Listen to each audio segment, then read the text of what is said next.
తెనాలిలో గీతాంజలి అనే చెల్లెమ్మ చనిపోవడం చాలా బాధాకరమైన విషయం.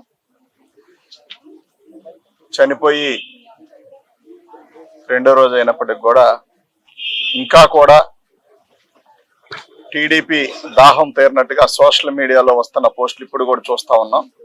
అంటే చనిపోవడం కరెక్టే, చచ్చిపోతే మాకేంటి అనే భావంతో వాళ్ళు పెడుతున్న పోస్టులన్నీ కూడా కనిపిస్తా ఉన్నాయి.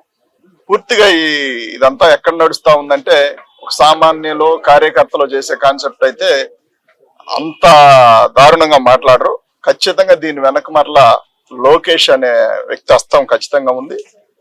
ఆ లోకేష్ అనే వ్యక్తి మాత్రం పూర్తిగా చంద్రబాబు నాయుడు డైరెక్షన్ ఉందనేది అర్థమైపోతా ఉంది. మహిళ చనిపోతే కనీసం అయ్యో పాపం అనాల్సిన పరిస్థితుల నుంచి ఇంకా వాళ్ళ కసి తీరినట్టుగా రాబందుల్లా మీదబడి పీక్కు తింటున్న విధానం మనందరం కూడా గమనించవచ్చు. ఆ ఇంట్లో మహిళ చనిపోయి 2 పిల్లలు అనాథలు. వాస్తవంగా మన ఇంట్లో జరిగి ఉన్నా కానీ ఆ వేదన ఎవడో తీసేయలేడు. ఎప్పుడో నేను చిన్నప్పుడు మా చెల్లి చనిపోతే ఇప్పటికి కూడా ఫోటో ఎదురుగా పెట్టుకొని చూస్తా ఉంటా, మా చెల్లి చనిపోయింది అని. 5వ తరగతి అప్పుడు చనిపోయింది. ఇప్పటికి కూడా ఎవరు కనిపించినా ఆ హైరు అట్లా ఉన్న వాళ్ళు ఎవరు కనిపించినా చెల్లి అని పిలుస్తారు, పెద్దవాళ్ళు అయినా సరే. ఎందుకంటే నాకు అలాంటి ఫీలింగ్ ఉంటుంది కదా. వీళ్ళకి నాకు అక్క అన్నట్టుగా ఆడవాళ్ళకి కనీస గౌరవం ఇవ్వటం పక్కన పెడితే ఇవ్వలేకపోయినా పర్లేదులే కానీ ఇంకా వాళ్ళు దావాదిరి తీరినట్టుగా తాగుబోతులు సైకోలు వేరంగం వేసినంత దారుణంగా వీళ్ళు మాట్లాడుతున్న విధానం చాలా దారుణమైంది. ఖచ్చితంగా ఎవరైతే ఉన్నారో ఇప్పటికీ ఒక 5-6 ఐడెంటిఫై అయ్యారు. వాళ్ళందరికి కూడా ఖచ్చితంగా శిక్షలు ఉంటాయి. ఎక్కడ రాజీ పడేదేముండదు. ఎవడెవడైతే ఒళ్ళు పొగరెక్కి మదంతో రేపు 24లో గెలుస్తామనే ఒక ధీమాతో ఈ దారుణానికి ఒడిగడతా ఉన్నారు. 24లో గెలవటం ఒక పక్కన పెడితే 24 లోపులోనే మీ అందరికి కూడా ఖచ్చితంగా శిక్షలు పడతాయి. అందులో ఎటువంటి డౌట్ లేదు. ఈ పాప విషయంలో గీతాంజలి విషయంలో ఎవరెవరైతే ఎలాంటి దారుణానికి ఒడిగొట్టి అలాంటి భాష వాడారో వాళ్ళందరి మీద యాక్షన్ తీసుకుంటే ఎక్కడ రాజీ పడే పరిస్థితి అయితే లేదు.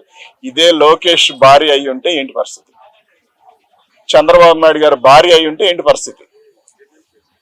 చంద్రబాబు నాయుడు గారి భార్యని మనకసరికే అసెంబ్లీలో ఆ వంక అడ్డం పెట్టుకొని బయటకు వచ్చి రోడ్డుకు వచ్చి ఏడ్ చేసి నా భార్యని అన్నారని ఫీల్ అయ్యాడు కదా. ఇవాళ పరాయి పిల్ల, నీకు సంబంధం లేనమ్మాయి, జగన్మోహన్ రెడ్డి గారు ఇచ్చిన ఒక పథకం ద్వారా సొంత ఇల్లు అంటే నీకంటే అక్రమంగా 6 లక్షల కోట్లు దోచేసి హైదరాబాద్ లో విలాసంగా 1200 కోట్లు పెట్టి విల్లా కట్టుకున్నావు కాబట్టి, నీకు బిల్డింగ్ కట్టుకున్నావు కాబట్టి నీకు ఆ విలువ తెలియదు. సెంటు స్థలం లేక, సెంటున్నర స్థలం లేక, ఇల్లు లేక రోడ్ల మీద పడిగాపులుగా ఇంటి అద్దె కట్టుకోలేని పరిస్థితిలో ఉన్న వాళ్ళందరికీ మాత్రమే తెలుస్తుంది.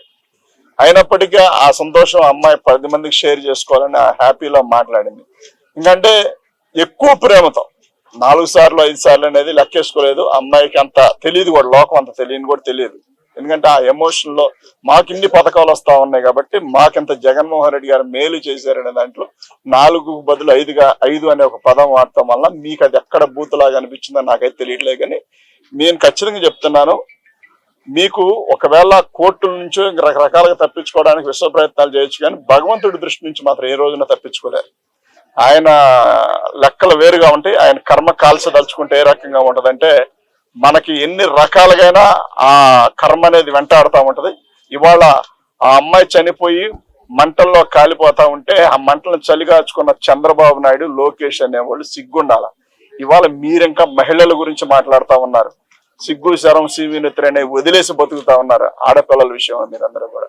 ఇవాళ మహిళలు ఎవరైనా, వైఎస్ఆర్సీపీ మహిళలు ఎవరైనా సరే ఒక పోస్ట్ పెడితే దాని కింద మీ ఇష్టానుసారం కామెంట్లు, నేను చాలా మందికి నేను కూడా కామెంట్లు పెట్టే మధ్య నేను అనేది చెప్తా ఉన్నా, మీరు ఫేక్ అకౌంట్లు కాకుండా డైరెక్ట్ అకౌంట్ తీసుకొని గనక వస్తే మీరు స్వచ్ఛందంగా తల్లిదండ్రులకే పుట్టారని ఒప్పుకుంటాం. కానీ అడ్డదిడ్డంగా పుట్టిన ఎదవలు కాబట్టి ఇవాళ ఈ అమ్మాయికి కర్మ పట్టించి, అరే ఒక పేద పిల్ల ప్రతి వాడికి బతకాలని ఉంటుంది. ఆలోచించుకోండి, ప్రతి ఒక్కడు కూడా బతకాలని ఉంటుంది. బ్రతకాలి, కొన్నాళ్ళు పడిన ఆ కోరికలు ఇవి, కారు కొనుక్కోవాలి, బండి కొనుక్కోవాలి, నగలు కొనుక్కోవాలి, ఇట్లాంటి ఆశలతో బతికి ఒక అమ్మాయిని, పేదంటి పిల్లని చంపేశారు కదా. డైరెక్ట్ పొడి చంపితే వ్యక్తిగత కక్ష అన్నా ఉంటది. మీకు జగన్మోహన్ రెడ్డి గారు ఒక పథకం ద్వారా అమ్మాయికి మేలు జరిగితే అది మీకు నచ్చక మీ పైత్యం అనేది తీర్చుకున్నారంటే ఎంత దుర్మార్గం ఆలోచించండి. ఆ పాప చనిపోయిన విషయం, మీ ఇంట్లో మీకు అమ్మ, అక్క, చెల్లి ఉన్నారు. యాదృచ్ఛికంగా ఎవరైనా ఒకళ్ళు చనిపోయి ఉండొచ్చు, మేము చనిపోవాలని కోరుకోము వాస్తవానికి. చనిపోతే మీ ఇంట్లో పరిస్థితి ఏంటి? మీ ఇంట్లో నీ వైఫ్ అవ్వచ్చు, పోస్ట్ పెట్టినాడు, కామెంట్ పెట్టినాడు, ఎవడైనా అని, వాడి చెల్లి అవ్వచ్చు, తల్లి అవ్వచ్చు, వాళ్ళు కోల్పోయినప్పుడు మాత్రం నీకు ఆ విలువ తెలుస్తుంది. కానీ ఖచ్చితంగా ఈ విలువ మాత్రం దేవుడు తెలియజేస్తాడు. అదే విధంగా మీరు ఏదైతే పోస్టులు పెట్టి కామెంట్ చేశారో ఆ విషయంలో మాత్రం మేము ఇప్పటికి ఒక 5-6 ఐడెంటిఫై చేసాం. ఎవరిని వదిలిపెట్టే ఆలోచన అయితే మాకు లేదు. ఎక్కడ రాజీ పడం కూడా.